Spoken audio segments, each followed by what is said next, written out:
Wassalatu wassalamu ala sayyidina Muhammadil Mustafa wa ala alihi wa sahbihi ahli sidqi wal wafa, amma ba'du. Segenap pengajar Kota Bekasi yang saya muliakan, wabil khusus Sahibul Wasilah kedatangan kami Pak Suryadi dan Ustaz Bukhari, tokoh-tokoh pendidikan dan aparatur pemerintahan yang saya hormati, wabil khusus PLT Wali Kota yang sudah meninggalkan tempat terlebih dahulu, Ketua Komisi 4 DPRD Kota Bekasi, Kepala BKPSDM Kota Bekasi, Kepala Cabang Dinas Pendidikan Wilayah 3 Provinsi Jawa Barat, Kadin Pendidikan Kota Bekasi, Ketua Dewan Pendidikan Kota Bekasi, segenap Ketua BMPS, MKPS, KPPS, K3, 3 TKI Kota Bekasi, Ketua PGRI Kota Bekasi beserta jajaran, Ketua Cabang dan Ranting PGRI Kota Bekasi, segenap pahlawan tanpa jasa Kota Bekasi dan tamu undangan yang saya cintai. Dari Bekasi ke Pasar Baru kita bertemu di rumah makan. Terima kasih untukmu wahai guru, budi jasamu tak akan pernah terlupakan.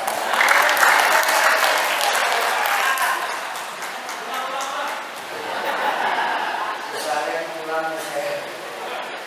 Bapak Ibu pahlawan tanpa tanda jasa yang saya muliakan, alhamdulillah pada siang hari ini kita duduk dan berkumpul dalam rangka halal bihalal di Idul Fitri dengan ucapan taqabbalallahu minna wa minkum taqabbal ya karim minal aidin wal faizin, mohon maaf lahir dan batin. Jujur, dari tadi saya teringat sebuah kisah yang diceritakan guru saya waktu saya di pondok pesantren. Ketika kota Jepang hancur sehancur-hancurnya dihantam oleh bom atom saat itu, Kaisar Jepang saat itu cuma berkata kepada bawahannya, saya tidak peduli berapa korban jiwa yang ada di Hiroshima, yang saya tanya adalah berapa banyak guru yang tersisa di Jepang saat itu. Kenapa? Karena apapun profesinya tidak akan pernah bisa berlangsung tanpa ada peran guru di dalamnya. Maka saya siang hari ini saya bangga bisa hadir di silaturahmi dari PGRI tercinta kita ini. Bapak Ibu jamaah ma'asyiral muslimin dan muslimat, para pahlawan tanpa jasa yang saya muliakan, dalam rangka halal bihalal pada siang hari ini, walaupun sekarang sudah jam 9 lebih 2 jam, omongan juga udah pada ambyang, ya kan, yang langsung tutup pakai doa aja deh ya.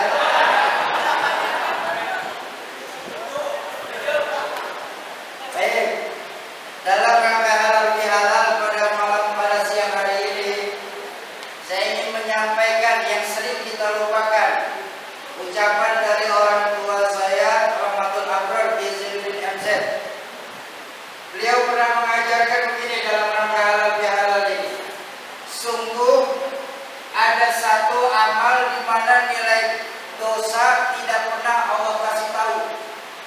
Tapi kita keluarga besar dari PGRI ini sering terjebak dalam menyia-nyiakan, menyepelekan, bahkan berani mengecilkan amalia ini.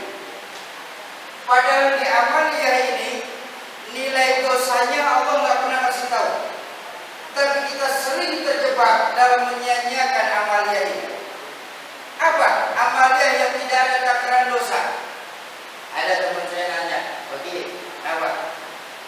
Udah 2022 masih ngomong pahala sama dosa aja sih. Ngomong yang lain aja. Emangnya kenapa? Dosa sama pahala kan betul kelihatan. Jadi ngapain kita omongin? Betul? Bapak Ibu dulu, seharusnya kita bersyukur sama Allah ketika pahala dan dosa Allah nggak kasih tahu. Kok begitu? Maaf sekali. Bayangkan ketika Allah kasih tahu aib saya dan dosa saya, saya yakin Bapak Ibu guru langsung keluar ruangan ketika saya masuk ruangan. Kok begitu? Karena dosa saya jauh lebih besar daripada dosa yang Bapak Ibu guru pernah lakukan. Pun sebaliknya, ketika Allah kasih tampak pahala kebaikan yang pernah Bapak Ibu guru lakukan, maka saya yakin Bapak Ibu guru itu tidak akan mau datang ke halal bihalal PGRI di pagi hari. Kenapa? Begitu mau berangkat halal bihalal kita lemari, oh stok pahala masih banyak, besok aja saya halal bihalal. Akhirnya kita jadi menyepelekan konsekuensi dari halal bihalal itu. Makanya dulu orang tua kami mengajarkan ada satu amal di mana nilai pahala sama timbangan dosa Allah nggak pernah kasih tahu, tapi kita sering terjebak dalam menyanyiakan. Apa itu? Amaliannya kufur nikmat. Hati-hati Pak. Alhamdulillah kami juga lahir dari keluarga guru. Saya punya kakek juga seorang guru, Bapak Haji Ayub. Beliau seorang guru yang kami tahu bahwa dulu memang benar kata Pak Wali, dulu penghasilan guru itu cuma Senin Kamis saja. Senin gajian, Kamis puasa sudah. Sehingga timbul, makanya dulu juga diajarkan kita mah hidup yang penting cukup untuk bersyukur kepada Allah. Nah, sekarang ini tingkat syukur kepada Allah diri kita ini sekarang ini sudah mulai lentur. Padahal rasa kufur nikmat ini Allah nggak pernah kasih tahu timbangan dosanya. Kalau dosa-dosa lain Allah kasih tahu, makanya kita ada takut menjalani. Zina, takut kita. Kenapa? Dosanya jelas. Ngomongin orang, jelas dosanya. Mencuri, dosanya jelas. Tetapi ketika kufur nikmat, Allah nggak pernah kasih tahu dosanya. Apakah bisa lebih hebat dari zina atau jauh lebih ringan daripada riba?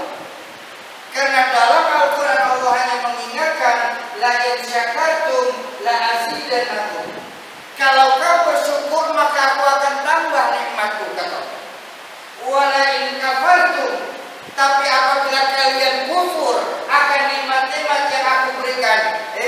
Keluarga besar dari PGRI, ingat baik-baik bahwa inna azabi lasyadid, sungguh azabku sangat pedih adanya. Allah nggak pernah kasih tahu timbangan berapa besar azab Allah tentang kufur nikmat.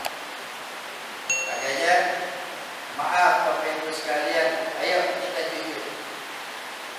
Betapa sekarang ini kita lebih sering memperhatikan kondisi kawan kita. Kalau pepatah dulu guru saya mengajarkan, rumput tetangga jauh lebih hijau daripada rumput sendiri.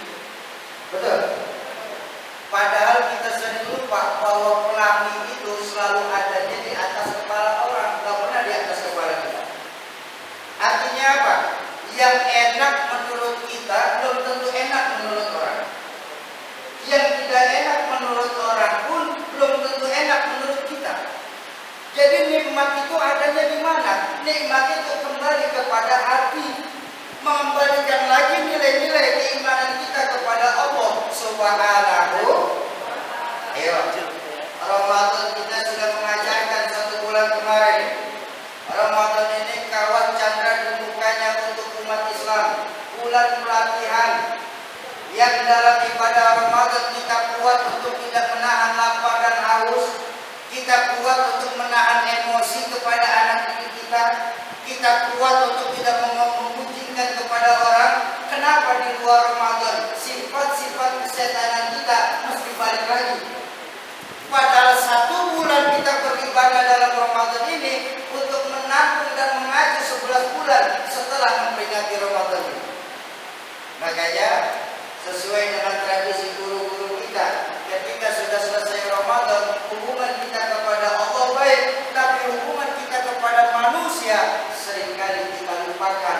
Makanya guru-guru kita mengajarkan ada silaturahim, Idul Adha, Idul Fitri melalui halal bihalal. Bapak Ibu jamaah ma'asyiral muslimin dan muslimat yang saya muliakan, Kufur nikmat Allah nggak tahu, nggak pernah kasih tahu seberapa besar dosanya. Apakah bisa lebih hebat dari zina ataupun jauh lebih ringan daripada riba?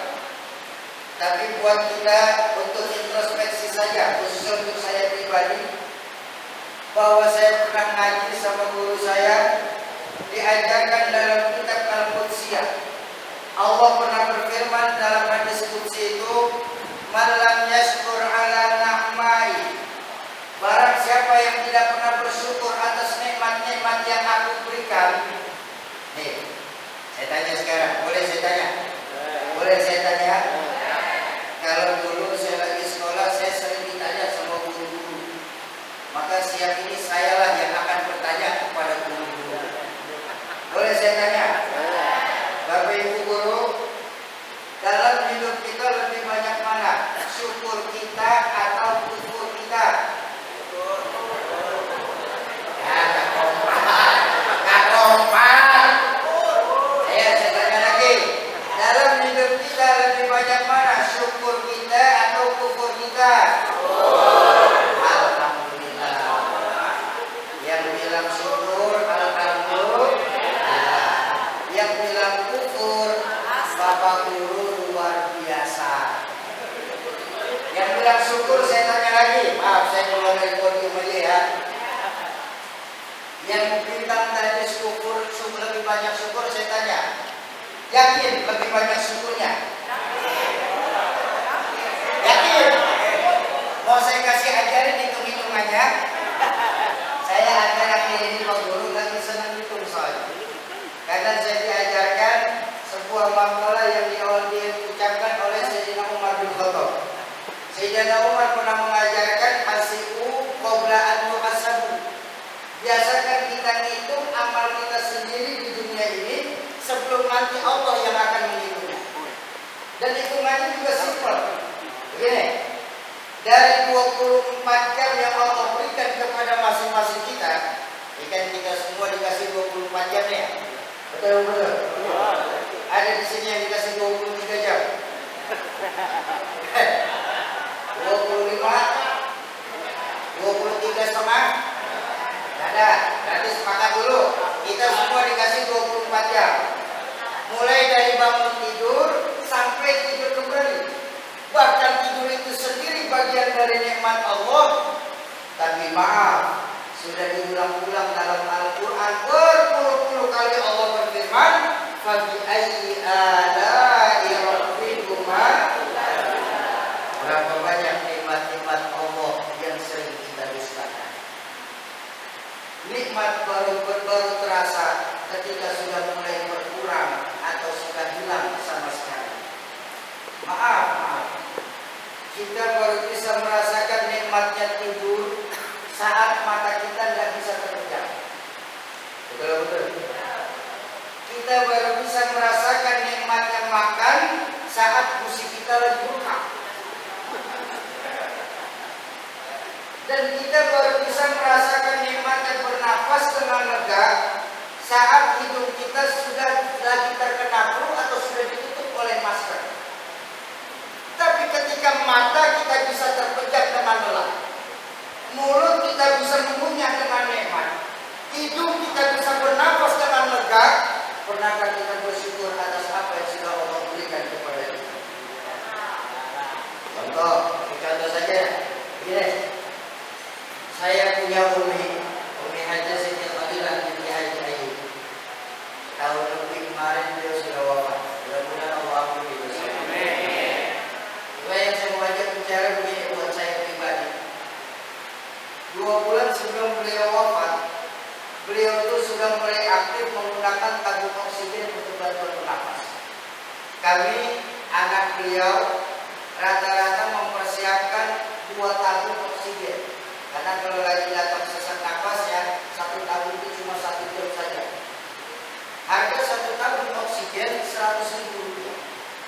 Artinya beliau untuk membuat nikmat nafasnya saja, memberikan tambahan nafas, harus mengeluarkan uang 200.000 rupiah setiap hari. Setiap hari.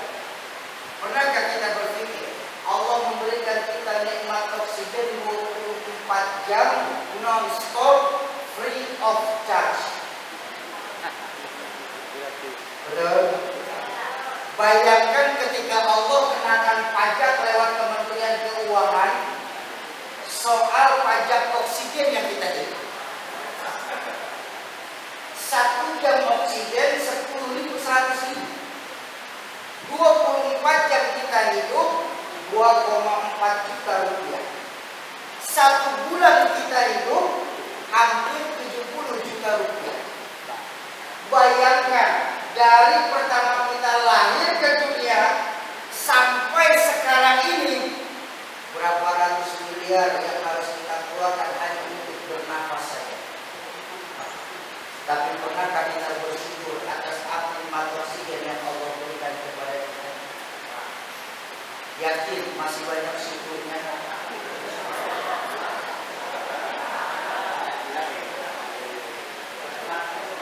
Ini Allah mengingatkan dalam hadis qudsi, "Malam yaskur ala na'mai."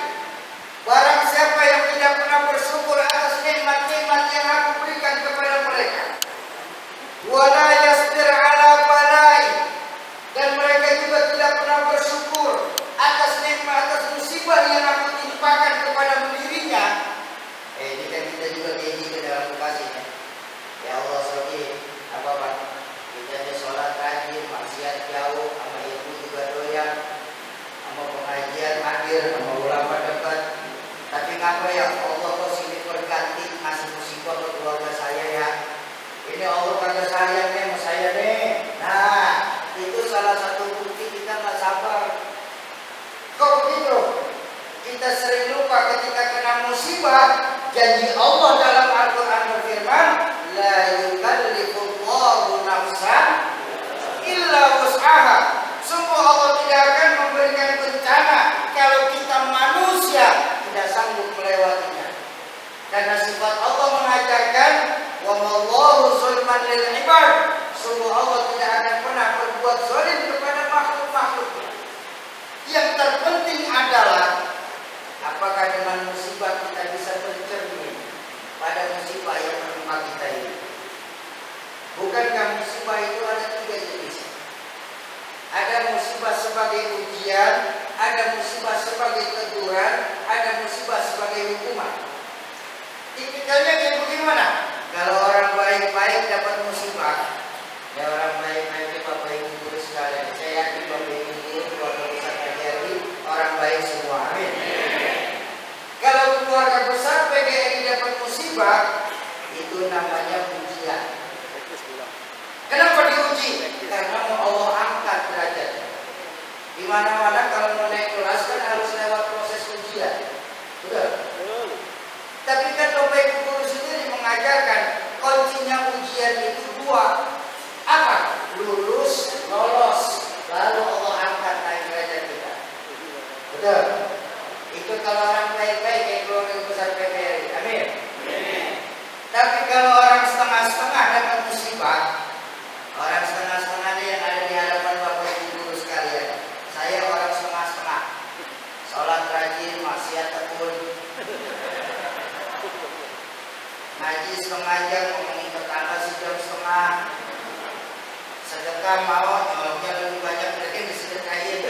Orang model saya ini STMJ Pak, sholat tekun, maksiat jalan, yang bikin repot malaikat. Nah kalau orang model saya yang bikin repot malaikat dapat musibah, itu bukan ujian. Apa namanya? Teguran. Kenapa ditegur? Karena kita sering lalai kepada Allah, makanya ditegur. Betul? Apapun konsekuensinya, kalau kita lalai, kita kan pasti ditegur. Bapak Ibu, kita lalai mendidik anak murid, pasti kan kepala sekolah menegur Bapak Ibu sekalian. Betul? Bapak yang rumah tangga ketika lalai ngurusin rumah tangganya, pasti ditegur sama istri dan anaknya. Ibu yang lalai mengurus rumah tangganya pasti akan ditegur oleh suami. Betul? Apapun konsekuensinya, kalau di dalamnya ada kelalaian, pasti bakal ditegur. Apalagi ketika kita kepada Allah. satu sifat Allah yang sering kita lupakan, Pak. Apa? Betapa Allah itu maha pecemburu. Cemburunya Allah, Bapak Ibu sekalian, beda dengan cemburunya pasangan kita. Cemburunya Allah itu luar biasa. Apa? Allah nggak ingin di hati kita ada selain Allah. Ketika di hati kita sudah ada selain Allah, maka buru-buru Allah kasih musibah kepada diri kita. Supaya apa? Supaya kita ingat kembali kepada Allah Subhanahu wa ta'ala. Itu cara Allah untuk mengembalikan kita kepada Allah. Dikasihnya kita musibah. Nah, ketika dikasih musibah, maka kuncinya pun dua. Apa? Perbaiki yang kurang, kurangi yang memang berlebihan. Itu konsekuensi dari teguran. Tapi kalau orang jahat yang dapat musibah, sholat tidak pernah, ngaji kagak bisa, ngajar juga setengah-setengah, lebih sering ngasih tugas ke muridnya daripada ngajar secara lisan. Ini orang kayak begini kalau dapat musibah, itu bukan ujian, bukan teguran. Apa? Hukuman. Nah, konsekuensi dari hukuman apa? Dua juga konsekuensinya. Apa? Memperbanyak istighfar dan melakukan taubatan nasuha. Karena baginda Nabi mengajarkan la shaghair illa bil istighfar wa la kabair illa bil istighfar. Tidak ada yang namanya dosa kecil kalau dilakukan setiap waktu. Juga tidak ada, Pak, yang namanya dosa besar kalau ditimpa dengan istighfar dan melakukan taubatan nasuha.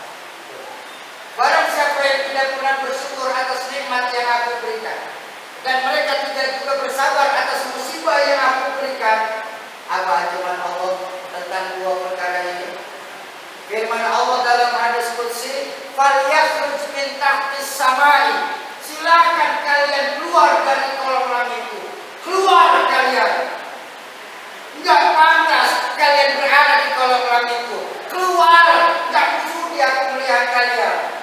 Oh, diusir kita, Pak. Oh, Pak. Kalau kita diusir dari Bekasi, kita masih bisa pindah ke Cikarang. Betul? Diusir dari Jawa Barat, pindah ke Jawa Tengah atau ke Kalimantan. Diusir dari Indonesia ini, kita masih bisa minta suaka ke Singapura, Australia, bahkan Amerika. Tapi bayangkan ketika diusir dari kolom langit, mau nyari langit mana lagi? Falyakhruj min tahtis samai. Silakan kalian keluar dari kolom langit itu. Keluar kalian. Wal yatlub rabban siwaya. Cari Tuhan selain aku, kata Allah. Bapak Ibu sekalian, ternyata Allah murka sekali akan orang yang kufur nikmat. Ayo, dihalal pada siang hari ini kita kembalikan lagi rasa syukur kita kepada Allah. Jujur Bapak Ibu seluruh sekalian yang saya muliakan, dalam hidup ini kalau saja tanpa dua perkara, sia-sia kita tinggal di muka sini. Dalam hidup kalau tanpa dua perkara ini, mubazir kita tinggal di dunia. Apa? Ridho Allah dan syafaatul uzma dari baginda Rasulullah Sallallahu Alaihi Wasallam. Betul? Saya tanya sama Bapak Ibu guru. Bapak Ibu guru sekalian, betapapun Bapak Ibu guru punya uang 2 miliar, 2 miliar untuk PGRI banyak apa sedikit? Banyak 2 miliar. Tapi ketika Allah kagak ridho, nggak akan enak rasanya. Betul. Apa buktinya sampai Allah nggak ridho dengan harta 2 miliar kita? Oh, mudah. Apa? Suami istri bertengkar terus. Di rumah sudah nggak ada lagi yang bisa membaca Al-Quran. Di rumah di sepertiga malam terakhir sudah nggak mau lagi menghidupkan sholat sunat tahajud. Di rumah ketika suami pasangan berangkat bekerja, berangkat ke sekolah, pasangan di rumah sudah tidak lagi berdoa lewat sholat sunat duha. Di rumah sudah tidak ada lagi yang mengeluarkan sedekah kepada fakir miskin atau pengungsi tidak ridho dengan harta kita. Ya. Emang kenapa bisa begitu, Soji? Karena guru saya Kiai Nurbiza Hobi mengajarkan salah satu bukti yang menyebabkan Allah tidak ridho kepada harta kita adalah terlalu banyaknya barang yang subhat yang sudah masuk ke dalam tubuh kita. Allah, yang subhat saja bisa membuat kita malas untuk beribadah, apalagi kira-kira yang haram. Ya Pak, 2 miliar banyaknya, tapi kalau Allah tidak ridho, nggak akan enak rasanya. Tapi walaupun kita keluarga besar cuma punya 6 miliar, tapi emang saya salah? Ya saya dulu. 2 miliar Allah kagak ridho, 6 miliar Allah ridho. Kira-kira pilih mana? Nah ya 6 miliar, gua cuma ngayal doang. Keluarga besar pakai ngayalnya dengan nanggung. Bapak Ibu guru, kalau ngayal itu jangan pernah nanggung. Kita kan lagi di majelis ilmu nih. Halal bihalal itu majelis ilmu. Di mana guru saya mengajarkan majelis ilmu, majelis istajab fi doa. Majelis tempat diangkatnya doa. Terus siapa tahu kita siang ini menghayal punya uang 6 miliar. Terus Allah malaikat rahmah lewat angkat doa kita kepada Allah. Keluarga besar PGRI kasih 6 miliar semua. Baru amin sekarang.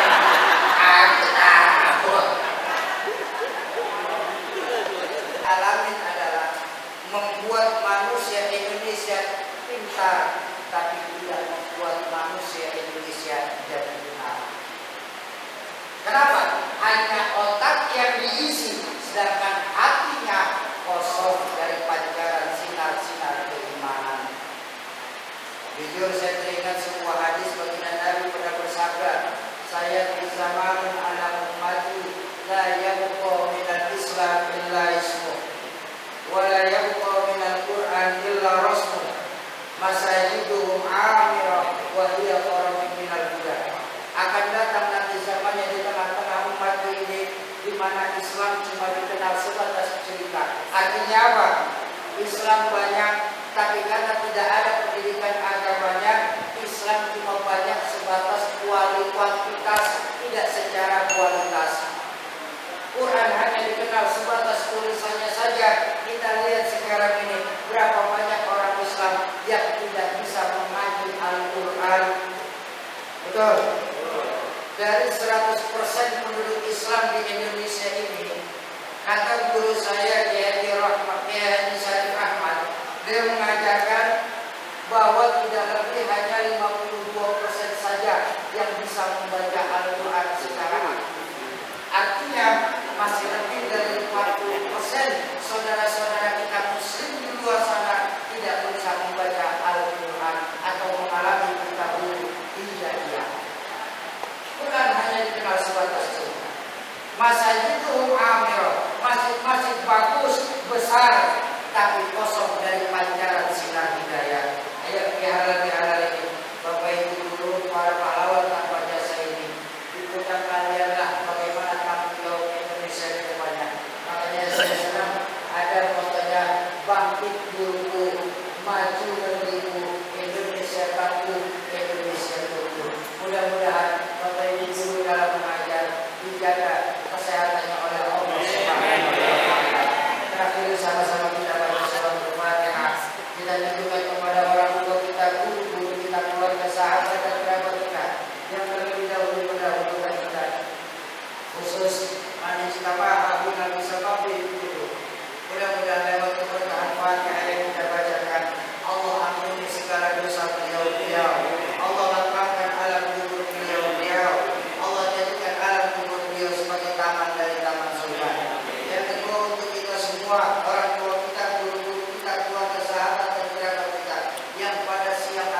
Sampai jumpa lagi pada video kami selanjutnya dan sukses untuk Anda.